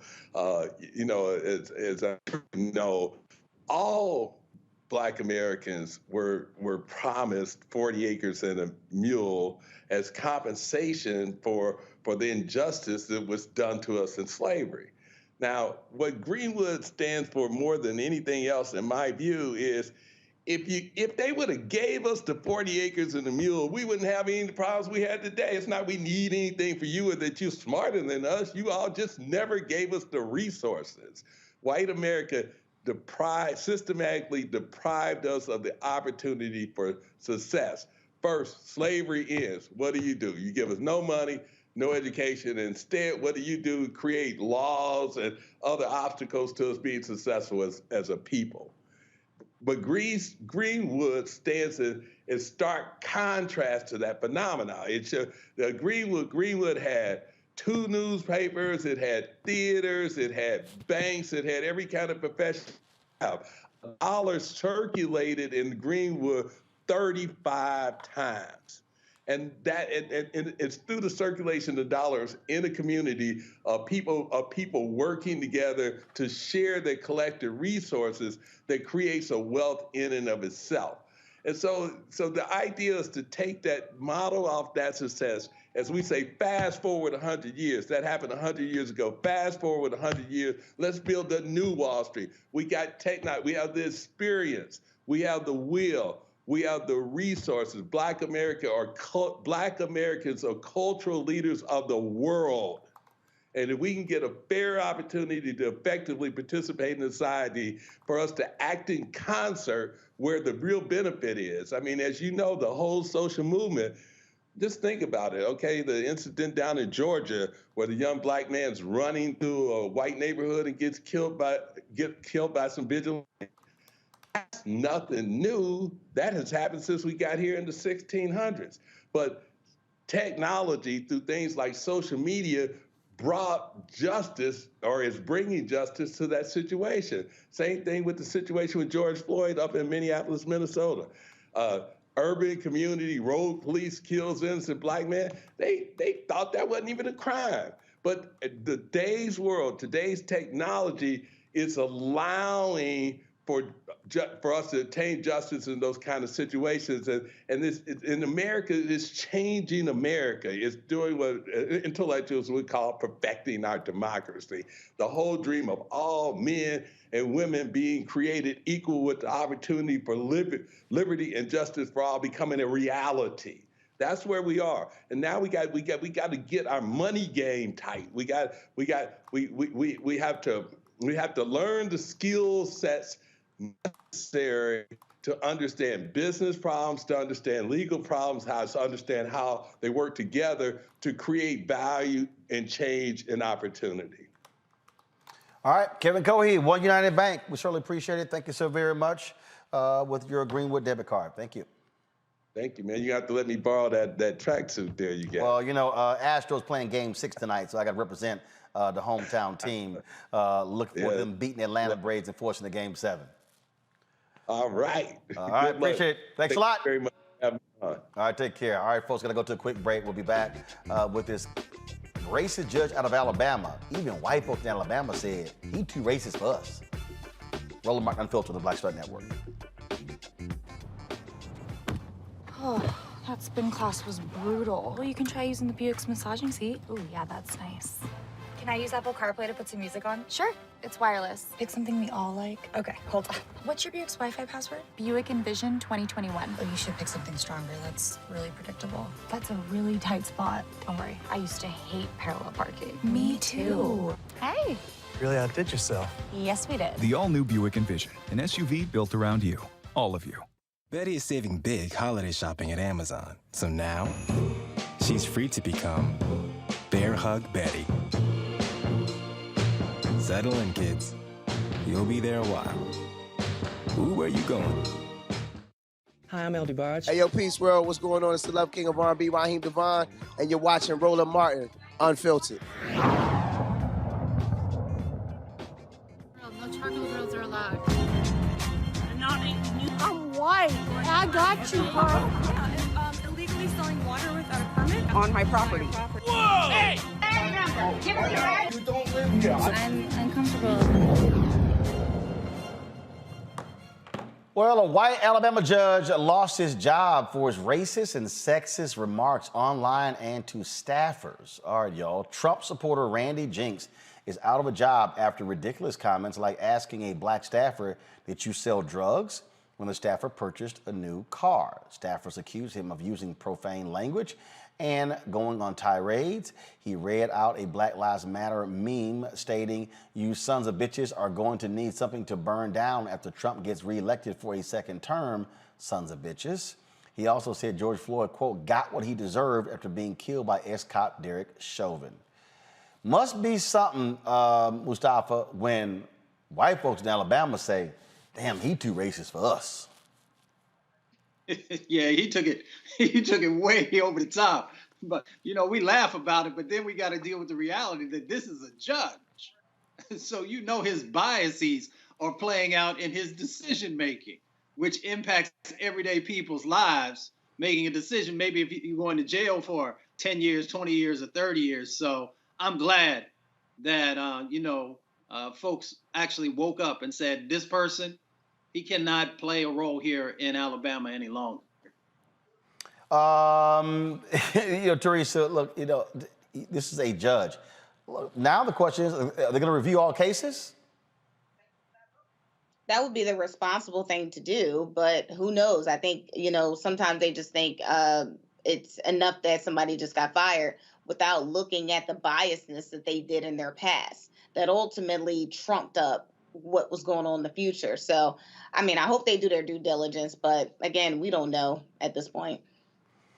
Michael. No, what Mustafa said is what concerns me the most. He obviously has these biases when he's on the bench, and who knows what kind of decisions he's made relative to black defendants, to black companies, just to black folks or people of color. It's just, I agree with you. It's just great when white folks say enough is enough to somebody. They're way over the top, and clearly he is. Yeah, he was absolutely over the top.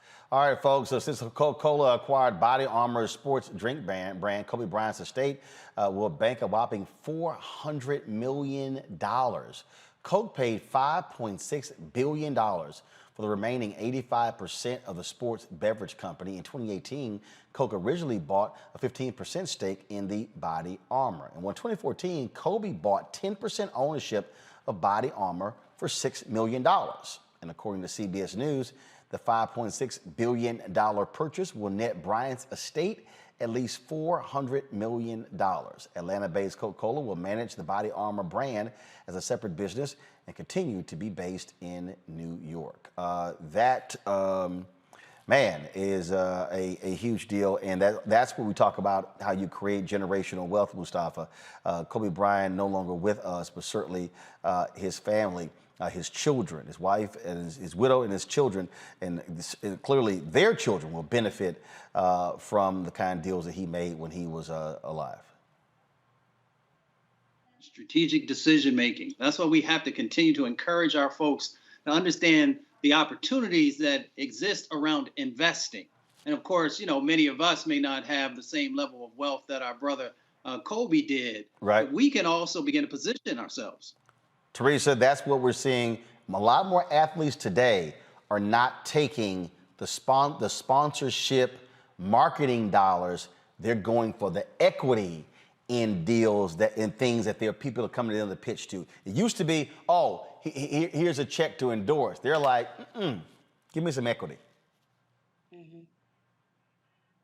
Yeah, and that makes sense. I mean, we're living in a place when people are starting to understand their value, their position, and their role. And I think, it's really incumbent on us to really continue this education about more of the early investment of the rollout and what it could potentially do. I mean, we can look at, Kobe Bryant. We can also look at Jay-Z and his induction to the Rock and Roll Hall of Fame. But Jay-Z also laid a lot of foundational investments that ultimately made other millionaires within this circle, which ultimately builds equity and generational wellness. So this is great news. It's a different kind of deal, Michael. Again, you make the long play versus the short one. Absolutely. I mean, just look at his investment, $6 million, and you get $400 million. And what was it? Less than 7 years? You can't, or 6 years, something like that. You can't beat it. And frankly, his kids, as you mentioned, his kids' kids were going to be fine anyway, because obviously he signed for hundreds of millions of dollars in his contracts. But now this is what wealthy white folks do. Just because they're already rich, they want to be richer. And that's the formula clearly Kobe Bryant set out for his family, and it worked out. All right. Teresa, Michael, Mustafa, I so appreciate it. Thank you so very much for joining us on today's show. Folks, tomorrow I'll be broadcasting from Houston. We'll be there. And for the next 3 days, McDonald's is having their gospel tour, so we're doing some work there. So look forward to being there. Of course, good luck to my Astros tonight. Game 6 of the World Series starts shortly. I can't wait to cheer us on and to quiet a bunch of y'all Atlanta people who've been running your miles. All right, folks, don't forget to support us in what we do. Download the Black Star Network app. We're 779 downloads away from hitting 20,000. We want to hit 50,000 by December 31st. Apple phone, Android phone, Apple TV, Android TV, Roku, Amazon Fire Stick, Xbox, Samsung TV as well. And of course, you can also join our Bring the Funk fan club. Of course, Cash App, $RM Unfiltered, PayPal is R Martin Unfiltered, Venmo is RM Unfiltered, Zelle is Roland at RolandSMartin.com. Shout out to Antonio, Norminke. First of all, let me go back here. Let's see here. Okay, Andrea Swan, thank you so very much for contributing. Let's see here. I got some other folks on here. Let me go through here. Janae, thank you so very much. Tommy Williams, Jacqueline Crowder. Is it Jonathan, Brandon, Antonio? I want to thank you as well. And so, again, I think I said earlier, said Norminke Holmes, again, Joanna Moore, Joe Clark, Shirley Williams. Folks, thanks a bunch. I'll see you guys tomorrow from H-Town. Holla!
To be smart. Roland Martin's doing this every day. Oh, no punches! Thank you, Roland Martin, for always giving voice to the issues. Look for Roland Martin in the whirlwind, to quote Marcus Garvey again. The video looks phenomenal, so I'm really excited to see it on my big screen. Support this man, Black Media. He makes sure that our stories are told. See, there's a difference between Black Star Network and Black-owned media and something like CNN. I got to defer to the brilliance of Dr. Carr and to the brilliance of the Black Star Network. I am rolling with Roland all the way. Honored to be on a show that you own. A black man owns the show. Folks, Black Star Network is here. I'm real revolutionary right now. Roland was amazing on there. Stay black. I love y'all. I can't commend you enough about this platform that you've created for us to be able to share who we are, what we're doing in the world, and the impact that we're having. Let's be smart. Bring your eyeballs home. You can't be black-owned media and be scared. You dig?